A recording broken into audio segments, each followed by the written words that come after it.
You're watching KDCG, uniquely Acadiana, a Delta Media station.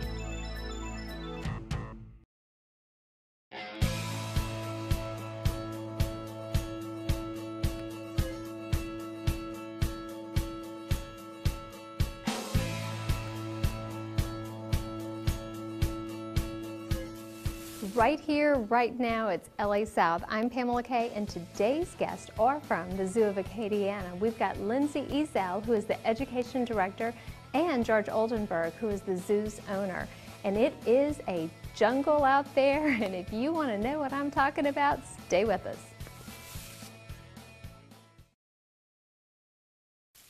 Lions, tigers, bears, oh my. What can we find at the Zootorium at the Zoo of Acadiana? Let's go check it out. Who are Lindsay and Douglas, my new friends at the Zootorium at the Zoo of Acadiana?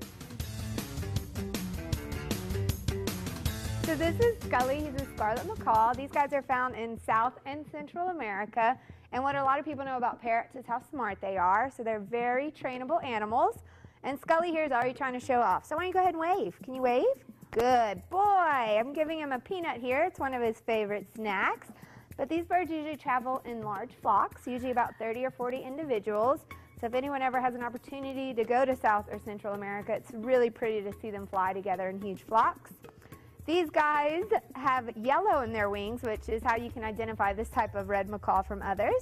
We're going to go ahead and get him to show you those wings. All right, can we see your wings? Good boy. So you guys can see he has a very pretty band of yellow in his feathers. Something else birds can do, of course, is mimic. And they're actually mimicking each other in the wild, so they only make bird noises. But here in captivity, because they have a mouth similar to ours, they can actually form words. Something very important about birds, which a lot of people don't realize, is their poop. Kind of a dirty word. But these guys eat lots of fruit in the wild, so they're going to be ingesting seeds. So every time they're flying through the forest and they poop, they're going to be helping to plant new trees. So if you guys think about it, that's actually where our fruit comes from. That's right, huh, buddy? Look, I've got a peanut, but you got to put it in there. Thank you. Good boy. So that's Scully. Can you give me a high five? Thank you. Good boy. This is called a coati. They're from South America. And this little girl right here, her name is Stubbs. She was actually born right here at the zoo about 5 years ago. These guys are very closely related to the raccoon, and you'll see that in their striped tail there. All right, are we ready? Come on. Good girl, all the way up. Good job.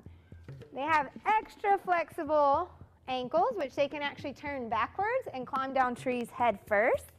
Same exact thing with our raccoons. These guys also have an excellent sense of smell.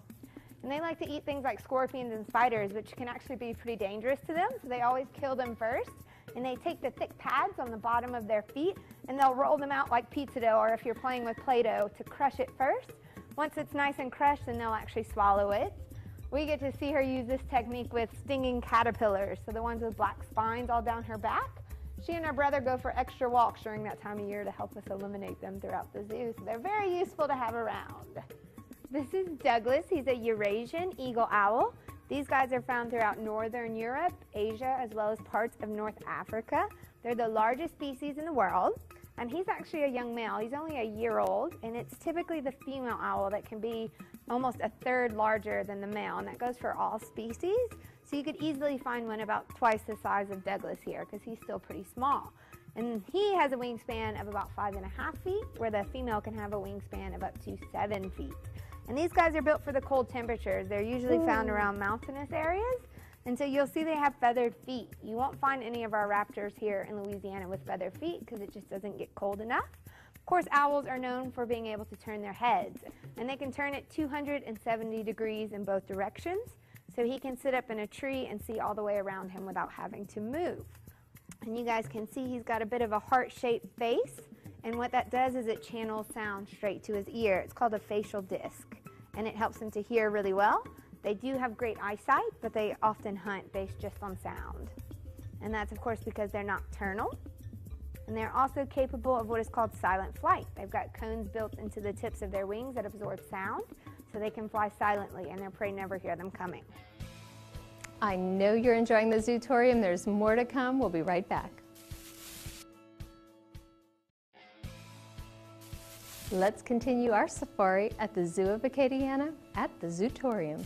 I have with me Stella, which is a native animal to this area. Stella is a possum. Possums are the only marsupials in North America. And this big girl was rescued here at the zoo. When possums are born, they live in the mom's pouch for about 2 to 2.5 months, and then they ride on the mom's back. And evidently, Stella fell off her mom, and we found her here at the zoo just wandering around. And we're able to get her to eat, and now she's a good addition to our show here at the Zootorium. Stella's very friendly. Actually, she is litter box trained. Possums are good for the environment. They do eat those nasty cockroaches you see hanging around, and they help clean up roadkill. You may hear people say that, oh, he's playing possum. What these animals will do, they'll pretend like they're dead to keep any predators away from them, and they actually emit a type of foam from their mouth which would smell like a decaying animal. So if something comes around and the possum gets scared, that's all it needs to do to protect himself. They are nocturnal, so you'll see these guys most of the time at night. Another one of my friends here, this is a Dumerel's boa. His name is Vincent Van Gogh. These guys are native to Madagascar, and they are constrictors, one of the largest constrictors that you'll find. And these guys eat rodents, small rats, mice, things like that. He is also in our show here at the Zootorium, and pretty tough guy. Snakes are not slimy or wet, actually very dry. Now they'll shed their skin usually after they eat and get a nice new pretty coat on them. Now this guy is about 5 years old and is probably about 6 feet long. Okay, he is one of the largest constrictors in Madagascar, although not one of the largest constrictors in the world. Now, these are cold-blooded animals, so you feel he's kind of cold. We have to make sure we keep our heat lamps on. He's really muscular. Very big muscle. And although he's not tightening up on my arm, if they get around you and start to tighten, it can be pretty tough. Do they like for you to pet them? I've never had one tell me they like it. However, I would imagine they don't mind. Now this guy will eat a large rat for his diet. They get fed about once every 10 days. And he's used for our show. We have, the zoo has several snakes. None of our snakes are venomous. But they have fangs. But they can bite. And we have a couple of them that are aggressive. This certainly is not one of them, but a snake is not something you can train to do tricks. And you always have to be careful with them. Now, should a snake like this decide to bite, you just stay there until it decides to let go. And if you see a snake in your yard, I mean, we have a lot of venomous snakes that are native to this area, but at the same time, we have a lot of snakes that are good for this area. King snakes, for one, they will keep away other snakes. And they do eat rats and mice and things. Best thing, if you should run across a snake and you're not comfortable with it, just leave it alone. It's more afraid of you than what you are of it. And you know, they don't have ears, so everything is going to be vibration. So if you're walking in your yard and it's a bunch of dried leaves, they're going to hear you coming. They're going to scoot off. Hopefully so. Very good eyesight. Now, when a snake is shedding its skin, the eyes will get what they call opaque, because the skin comes from all over the body.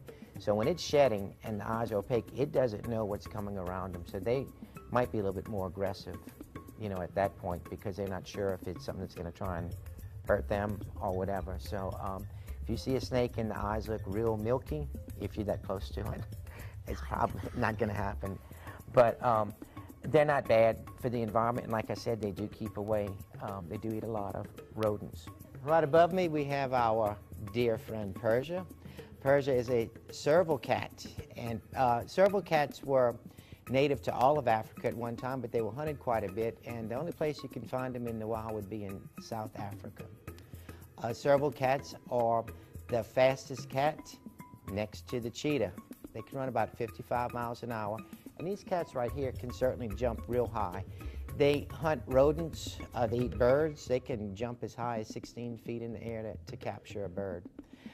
Persia right here is about 3 years old, and she is in our show, the Zootorium, and she's a good addition for the zoo. We do have 2 of them on display right now in the zoo on exhibit, and then we have her, which is trained here at the zoo.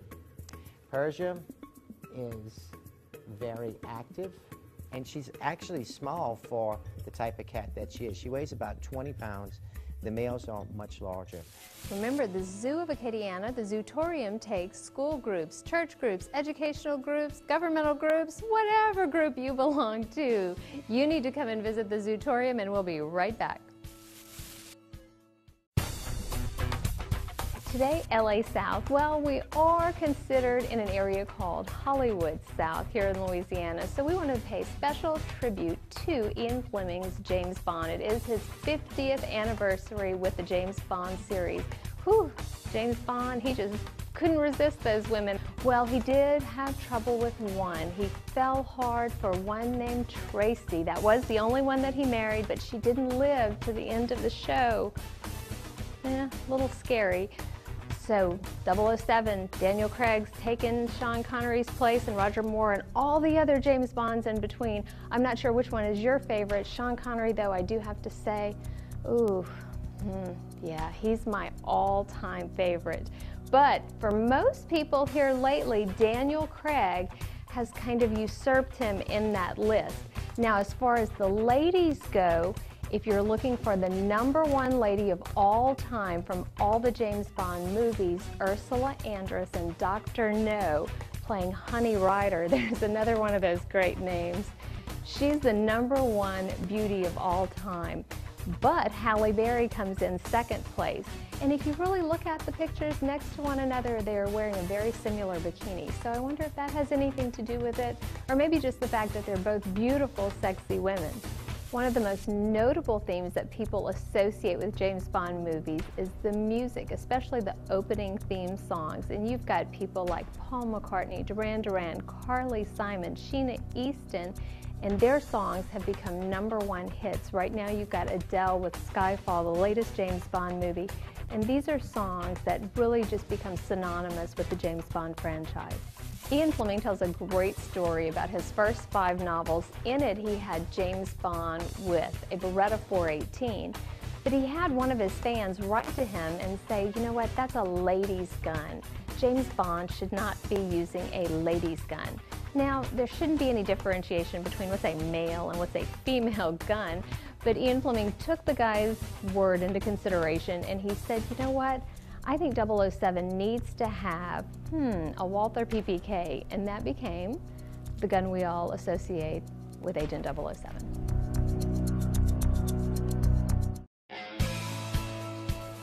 We have enjoyed hanging out with George of the Jungle and the extremely talented Lindsay Ezell over at the Zoo of Acadiana, and we will see you on Monday here on LA South.